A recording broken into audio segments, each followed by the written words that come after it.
Fast, aggressive, and consistent. It doesn't matter where you start in, it's where you finish. Taking every opportunity, it's been key in my career. You have to make it count every time you possibly can.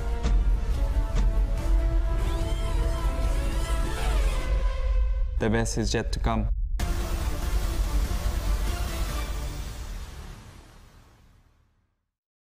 Hey, what's going on, guys? It is Foxy98 here, and welcome to the third and final car to be launched today here on Wednesday. And we've got the Sport Pezza Racing Point Formula 1 team. Bit of a mouthful there, but as you can see, this is Racing Point's car for 2019, and they have stuck with the pink livery for this year. I honestly thought they were going to go plain white, and I'm happy that they didn't. I'm happy that they stuck with the pink. I really like the pink livery. I'm not sure about what you guys think, but overall I like it, and we have seen quite a few changes within there.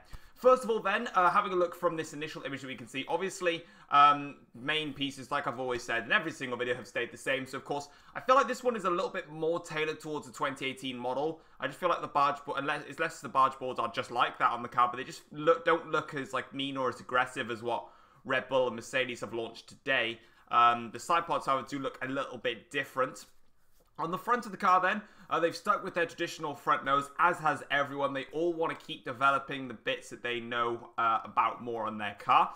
The livery itself has had a slight little bit of a rejig. So we've obviously got the traditional colours in there with the pink, the white, and a little bit of the grey stripes in there as well. And overall, the Pink Panther has pretty much become an iconic car over the last 2 years, and I really enjoy it. But however, there are some really big sponsors that have come in for the team, which is absolutely massive. Obviously, with their main title sponsor being Sport Pezza, that is their main title sponsor in terms of the team. They've obviously integrated a lot of blue within the car, and I think the blue on the engine cover definitely works, and I really do like it. And obviously, they've got Sport Pezza on the front wing as well. Big one as well is the JCB sponsorship on the rear wing. That's come across from Williams. Now, remember, for the past few years, Williams have had JCB as their sponsor, and now Racing Point have actually taken that sponsor away from them in a way, and that's actually come over across now. So it's very interesting to see that, and it's a very nice looking car. Just in general, I really do. Honestly, today's cars have been absolutely amazing. Red Bull's livery, even though it's just a one-off livery, which is annoying, is amazing. I think Mercedes' car was absolutely phenomenal, and it's the same with this one. They've all hit the ball in the park today with their liveries. I really do like them, and I really enjoy them. So yeah, it's a good-looking livery. So let's have another look at some other shots of the car and try and pick out a couple of few little bits about this new Racing Point team. As you can see now, we can traverse the car over towards the rear of the side and have a look at the rear end of this Racing Point car. It feels weird constantly saying Racing Point. I feel like I'm going to say Force India at some point, so bear with me if I do say it. Yeah, just taking a look at it from a different angle here, we can see once again that the rear wing end sort of sticks out a lot more compared to what we've seen in previous years. Almost basically looking as if it has two elements to the rear wing, but it kind of doesn't.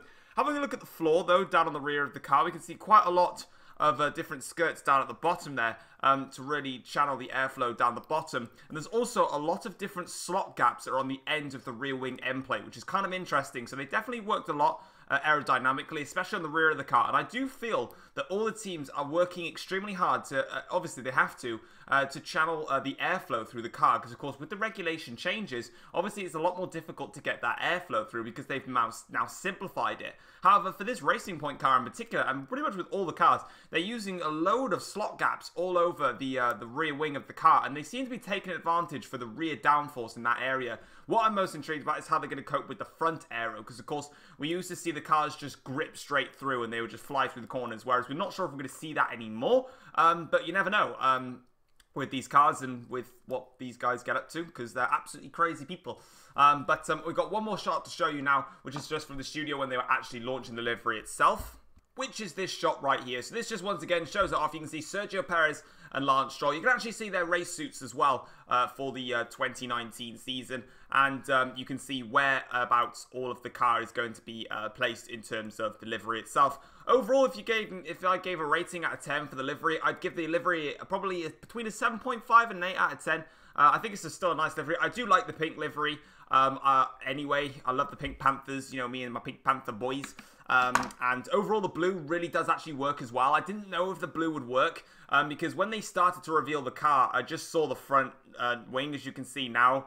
It didn't look that good, but eventually it changed, and it looks very nice now, and I feel like the blue works for that. But here it is then, guys, the most complicated and long Formula 1 name of all time with the Sport Pezza Racing Point Formula 1 team, and this is their livery. So they have, like I've said, they've gone with the traditional pink, updated a little bit, put some blue in there as well, got some new sponsors as well. It's going to be interesting to see what Lance and Sergio can do in that car, and I cannot wait for testing. We've got McLaren coming out tomorrow around about midday, I believe that is, and then we've got Ferrari, which come out in the morning. That's about 9:45 UK time in the morning, and then we've got Sauber, Alfa Romeo. I've said that every single video.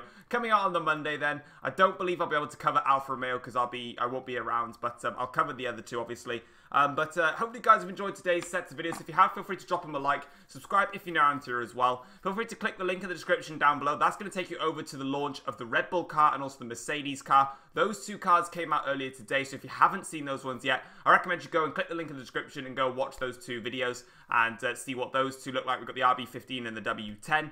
And until then, guys, I will see you tomorrow for the McLaren launch, which I'm looking forward to. So take care, all guys. Thank you very much for watching. See you next time. Peace.